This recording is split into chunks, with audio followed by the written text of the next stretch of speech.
C'est bon, j'ai l'heure, j'ai pas la date, j'ai des figues. Non, on arrête. Allez, sérieux. Bonjour tout le monde, c'est Naïm. J'espère que vous allez bien. Aujourd'hui, une petite vidéo rapide, mais je l'espère efficace, sur la préparation pour les épreuves du baccalauréat pour le second groupe. Comment réussir vos épreuves? La première chose, je vais aller directement dans le vif du sujet. La première chose, c'est d'être stratégique. Vous avez des points à rattraper forcément, vous avez eu entre 8 et 10, ok, c'est pour ça que vous passez aux oraux du second groupe. Soyez stratégique. Vous savez, des fois on a 13 à une matière et on se dit ouais mais c'est un gros coef, je vais essayer d'aller chercher un point ou deux. Ok, mais vous avez de l'ambition si vous faites ça. A contrario, on peut avoir, je sais pas moi, une note en dessous de la moyenne avec un petit coef, mais on se dit bah finalement j'ai une grosse marge de manœuvre dans cette matière-là. Moi, ce que je vous conseille de faire, après c'est vous qui voyez, c'est de privilégier quand même les gros coefficients. Qui plus est avec cette réforme. Par exemple, moi j'enseigne en STMG et en STMG on a des coefs, voilà, des coefs 16, des coefs 14, enfin des gros coefs. Et en tout état de cause, moi je vous conseille vraiment de privilégier les gros coefficients, mais encore une fois, si vous avez une bonne marge de manœuvre, si vous avez eu 14 et 15 à une matière, ça va être compliqué peut-être à l'oral d'aller chercher un 16 ou un 17. Je dis pas que vous n'allez pas réussir à le faire, mais du coup c'est un petit peu compliqué. Moi par exemple, quand j'ai passé les rattrapages, à l'époque la matière que je passais c'était coef 7, j'avais eu 8 sur 20, et du coup j'avais une bonne marge de manœuvre et j'ai rattrapé pas mal de points en ramenant un 14 à cette matière-là. Donc la première chose, c'est la stratégie. Deuxième chose, votre tenue, s'il vous plaît. Là encore, j'ai fait passer le grand oral, il y a des personnes qui viennent en survêtement. S'il vous plaît, s'il vous plaît, faites attention à votre tenue. On n'a qu'une chance de faire une bonne impression. Une première fois, enfin bref, un truc comme ça. La première impression qu'on va se faire de vous, elle est déterminante et votre speech va confirmer ça plutôt qu'il va l'infirmer. Donc s'il vous plaît, soignez votre tenue, soyez sapé comme vous savez la chanson. Mais sincèrement, faites attention à ça parce que vous le vouliez ou non, c'est une réalité. On se fait un avis sur la personne avant qu'elle commence son discours. Et vous savez, en BTS, en négociation-vente, on enseigne un concept qui s'appelle la règle des 4-20. Les 4 premiers mots, les 20 premiers mots, les 20 premières secondes, les 20 premiers pas et les 20 mètres qui séparent nous de notre oral en fait, voilà, ces 4 fois 20 sont déterminants pour un oral en fait, c'est-à-dire que c'est déjà plié.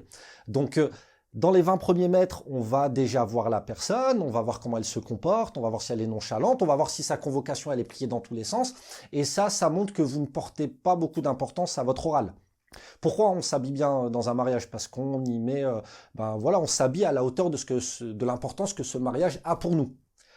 Et aussi parce que voilà, on sait il va y avoir des gens, peut-être qu'on va avoir des snaps et tout, mais ça me regarde pas, moi je juge personne. Mais ce que je veux dire, c'est que ce mariage-là est important pour nous, donc forcément on va s'habiller en conséquence.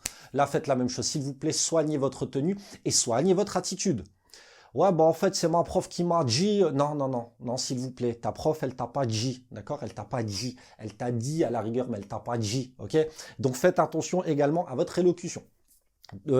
Troisième chose, maîtrisez s'il vous plaît le vocabulaire de vos matières. Par exemple, moi j'enseigne le droit, l'économie, le management, on a un vocabulaire scientifique et c'est ce qui va vous crédibiliser. Si on vous parle dans un langage que vous ne comprenez pas, comment vous voulez communiquer avec votre jury? Si vous avez quelque chose à faire, c'est de revoir vos cours, notamment les notions scientifiques de votre cours et de maîtriser ce langage-là, d'accord? Par exemple, si on vous demande, je sais pas moi, en droit, une argumentation juridique et que vous ne savez pas ce que c'est, ou alors qu'on vous parle de clause de non-mobilité ou ce genre de choses, ça va être compliqué de paraître crédible, d'accord? Ce qui fait la différence entre les très bons candidats et les candidats un peu moins bons, c'est ça en fait, c'est la maîtrise du vocabulaire scientifique de la matière. Donc troisième conseil que j'ai à vous donner, maîtrisez votre vocabulaire.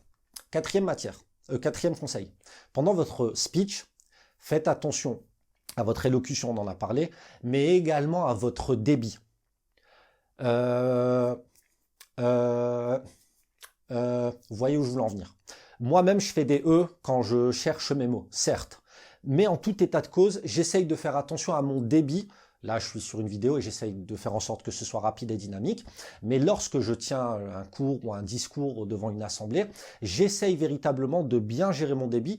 Qui plus est, moi, je suis une personne qui parle très très vite. Donc la première chose, c'est le débit. Des candidats, votre jury va en voir passer. Si vous parlez vite, vous n'allez pas lui faciliter la compréhension. Deuxième chose, vous les regardez tous les deux. Et s'ils écrivent, vous les regardez là. D'accord? Ça, c'est super important. Vous les regardez tout le temps. Faut pas qu'il y ait un des membres du jury qui se sent exclu. Tout comme, lorsque quelqu'un vous pose une question, répondez aux 2 membres du jury. C'est super important. Ok? Donc, on a dit débit, élocution, regard et des pauses. Combien d'élèves m'ont coupé la parole au grand oral? C'est inadmissible. Lorsque je pose une question, lorsqu'on me pose une question, pardon, eh ben, je m'assure que la réponse est terminée. Et puis, plus je réponds vite, ben, plus le jury va me poser des questions puisque je débite. Vous comprenez ce que je veux dire?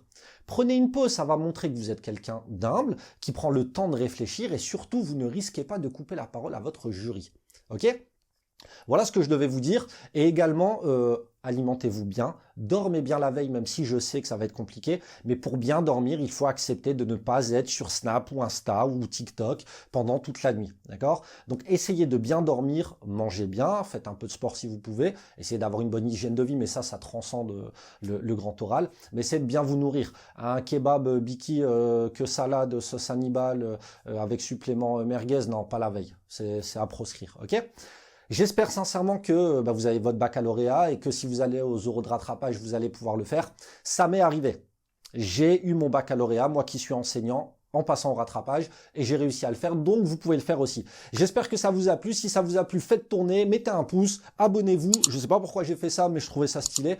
Et puis je vous remercie pour votre attention et bon courage à vous. Bonne journée.